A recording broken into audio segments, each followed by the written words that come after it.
Et vous, après la Coupe du Monde, vous partez où?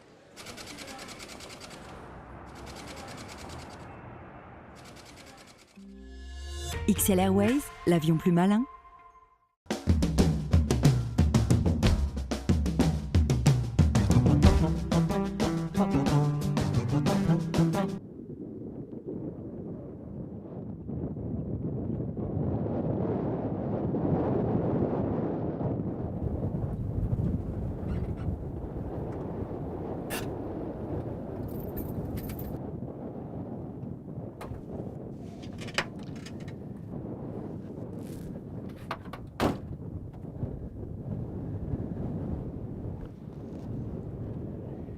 Je dédie cette séquence de mon webblog à José Bové et à tous ceux qui ont lutté, qui luttent contre l'agriculture transgénique.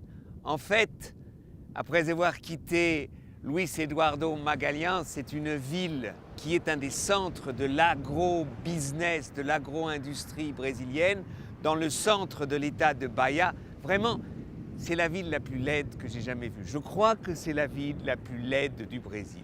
Bref, on y a passé la nuit et on est parti donc en direction de Salvador. Et là, on découvre à un moment, eh bien, un espace lunaire. Il faut vous imaginer qu'ici, il y a 4 ans, le Cerrado, c'est-à-dire la garrigue brésilienne, typique du centre justement du Brésil, eh bien, le Cerrado était partout. Ils ont défriché tout ça, ils ont préparé le terrain parce que vous allez avoir maintenant des kilomètres de soja transgénique. Oui, le Brésil est le centre de l'agriculture transgénique et surtout du soja transgénique avec les États-Unis. En 2013, le Brésil a été le plus grand producteur de soja, plus de 83 millions de tonnes de soja.